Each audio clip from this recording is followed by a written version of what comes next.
भाई कल मैं किसी काम से बस से जाने लगा तो बस में चढ़ा तो देखा तो बस पूरी भरी पड़ी थी।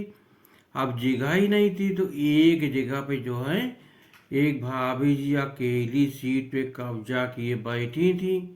हैं, तो हमने भी सोचा वो क्या करे, तो भाभी अकेली बैठी हैं अब पूरी सीट पे कब्जा किए बैठी हैं।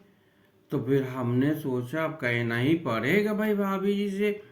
हैं, तो फिर हमने भी कह दिया भाभी जी थोड़ा सा खिसक जाइए, थोड़ा हम भी बैठ जाएं। हमारा आपका कोई बटा तो है नहीं, थोड़ा हम भी बैठ जाएं तो सफ़र आसान हो जाएगा। तो भाभी जी बोली हाँ हाँ बैठ जाइए भैया जी बैठ जाइए। भाई हम तो गए बैठ हैं। और उसके बाद भाभी जी जो हैं लगी हमसे पूछने, तो कहने लगी भैया जी आपका क्या नाम है। तो हमने बता दिया भाई, जो नाम था हमने बता दिया। अब भाभी जी फिर पूछ रही हैं भैया जी आप कहाँ जाएंगे। तो हमने बोल दिया भाई हम फला जगह जाएंगे। हैं, फला जगह जाएंगे भाई, हाँ जाएंगे। तो उसके बाद फिर हमारे मन में भी आया कि लाओ हम भी पूछ लें। हैं, तो फिर हमने भी पूछ लिया भाभी जी आप कहाँ जाएंगे। तो भाभी जी ने मेरी नकल उतार लिया और वो भी बोली अरे हम भी वहीं फला जगह जाएंगे।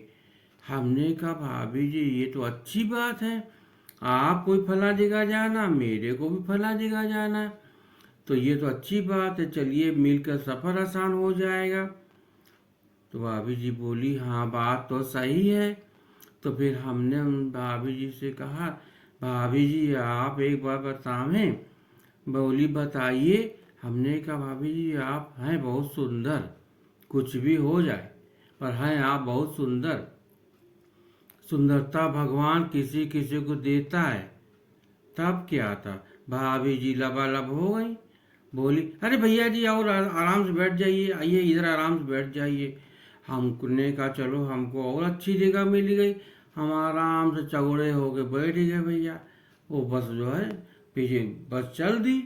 और चल दी तो हमारी भाभी जी की बातें शुरू हो गई। और बातें करते करते पता नहीं कब फला जगह आ गई। तो भाभी जी जाते जाते पूछने लगी भैया जी आप कहाँ के हो। तो हमने भी कह दिया भाभी जी हम हमारी जो है शादी हो गई, अब हम कहूँ के नहीं हैं।